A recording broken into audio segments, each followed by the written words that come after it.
Halo semuanya, perkenalkan saya Muhammad Suwaraniro dengan NIM 24831300054. Di sini saya bersama rekan saya yaitu Fatan Saifullah yang akan menjelaskan materi tentang hukum humanitar internasional mata kuliah hukum internasional dengan dosen pengampu Bapak Irfan. Baik teman-teman sekalian, sekarang kita masuk ke dalam pembahasan yang pertama, yaitu tentang definisi dan juga konsep dari hukum humanitar internasional. Kita semua harus pahami di mana hukum humanitar internasional adalah seperangkat aturan yang diciptakan untuk membatasi dampak kemanusiaan yang tidak manusiawi dari konflik bersenjata. Tujuan utama dari hukum humanitar internasional itu sudah jelas, gitu, untuk membatasi alat perang yang digunakan ataupun metode perang yang digunakan oleh para pihak yang terlibat dalam konflik. Serta hukum humanitar internasional juga digunakan untuk menjamin perlindungan bagi warga negara dari kedua belah pihak yang terlibat tapi tidak mengambil bagian secara langsung dalam permusuhan.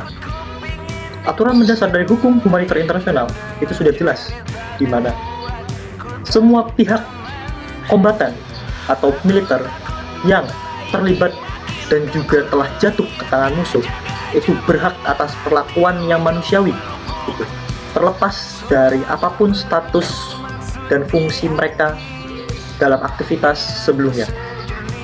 Kemudian, hukum humanitar internasional juga memiliki sumber-sumber hukum yang akan saya jelaskan di slide selanjutnya. Baik teman-teman, kita masuk ke sumber hukum humanitar internasional. Sebenarnya teman-teman, sumber hukum humanitar internasional itu sama dengan sumber hukum internasional, yaitu ada perjanjian internasional, ada kebiasaan internasional, ada prinsip hukum yang disepakati, dan juga ada doktrin para ahli hukum internasional. Nah, cuman pada kesempatan kali ini, hukum humanitar internasional itu paling banyak dikodifikasikan dalam peraturan tertulis. Artinya apa? Hukum humanitar internasional itu banyak dibukukan dalam sebuah perjanjian tertulis, gitu. Agar apa? Agar hukum humanitar internasional itu memiliki kepastian hukum yang tetap dan juga tentunya menjamin perlindungan. Makanya dalam praktiknya sumber hukum humanitar internasional yang paling relevan digunakan adalah perjanjian internasional, di mana ada beberapa perjanjian internasional yang diberikan atau mendapatkan isinya itu tentang hukum humanitar internasional, seperti ada protokol tambahan, ada konvensi Jenewa yang akan kita bahas setelah ini, ada juga tentang statuta mahkamah internasional, dan masih banyak lagi. Selanjutnya kita akan masuk pembahasan tentang apa sih konvensi Jenewa itu. Tahu juga di mana konvensi Jenewa ini merupakan perjanjian internasional yang hampir semua negara di dunia ini itu menyetujui atau meratifikasinya, dengan total ada sekitar 196 negara di dunia ini yang sudah meratifikasi konvensi Jenewa ini. Konvensi Jenewa ini merupakan perjanjian tentang perlindungan hak-hak korban perang atau para kombatan yang sudah tidak memiliki kekuatan untuk melawan, lalu juga warga sipil yang tidak terlibat secara langsung dalam konflik peperangan tersebut. Nah, konvensi Jenewa itu disetujui pada tanggal 12 Agustus tahun 1949 di salah satu kota bagian barat di negara Swiss, tepatnya di ujung barat daya di Danau Jenewa. Nah, dalam konvensi Jenewa ini terdapat 4 perjanjian. Yang pertama itu tentang perlindungan kombatan yang terluka sakit di medan perang, di medan darat perang, gitu. Kemudian perjanjian yang kedua itu berisi tentang perlindungan kombatan atau tentara dari pihak yang terlibat dalam konflik itu yang terluka, sakit, ataupun karam di medan laut. Kemudian perjanjian yang ketiga itu berisi tentang bagaimana cara memperlakukan tahanan perang, gitu, secara manusiawi dan tidak berlebihan. Kemudian di perjanjian yang keempat itu berisi tentang bagaimana cara melindungi atau menjamin perlindungan warga sipil yang ada di dalam kependudukan selama masa perang untuk warga negara yang terlibat di medan perang gitu. Nah, ada beberapa poin penting dalam Konvensi Jenewa ini hingga pada akhirnya banyak negara yang meratifikasinya gitu. Salah satunya adalah pemberian perlindungan untuk tenaga medis, para kombatan yang sudah tidak berdaya, atau bahkan warga sipil gitu. Nah, tentunya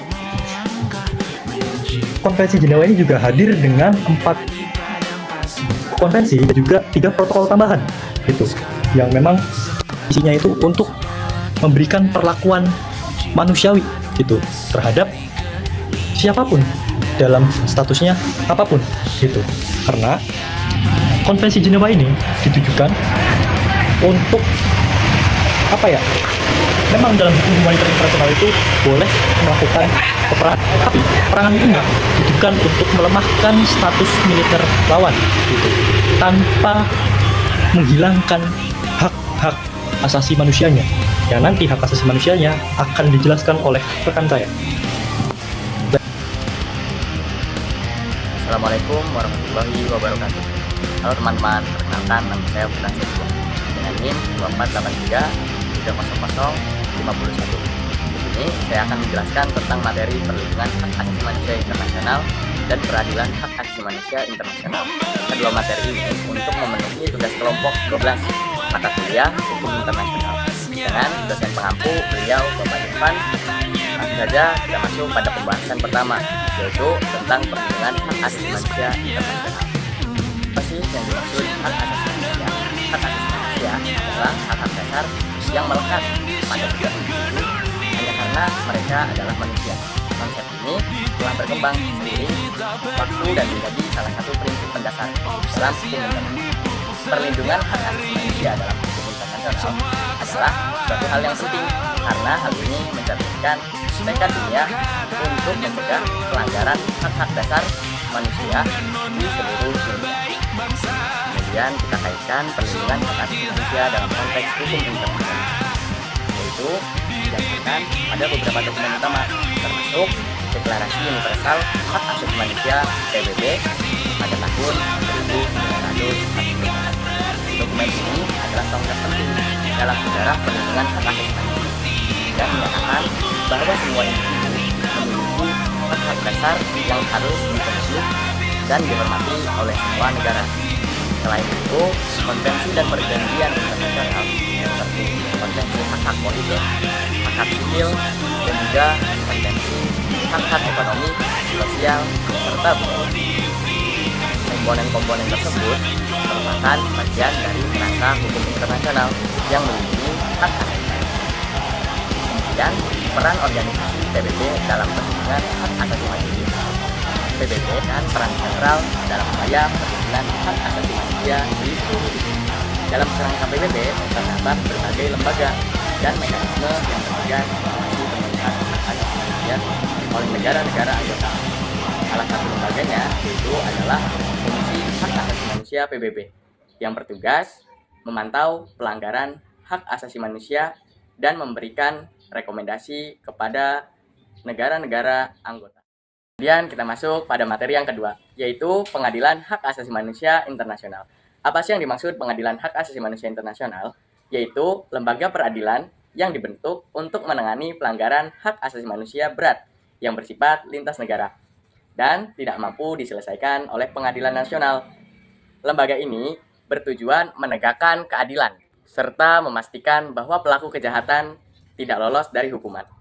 Salah satu lembaga utamanya yaitu adalah International Criminal Court atau bisa kita singkat ICC. ICC ini yang berwenang mengadili individu yang melakukan kejahatan berat.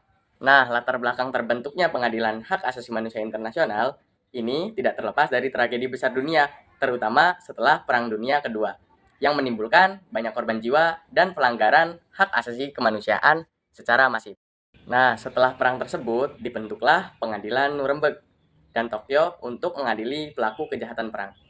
Dalam menjalankan tugasnya, Pengadilan Hak Asasi Manusia Internasional berpegang pada beberapa prinsip penting, seperti prinsip komplementaritas, yaitu bahwa ICC hanya bertindak jika negara tersebut tidak mampu untuk menangani atau mengadili pelaku tindak kejahatan yang bersifat lintas negara dan berat.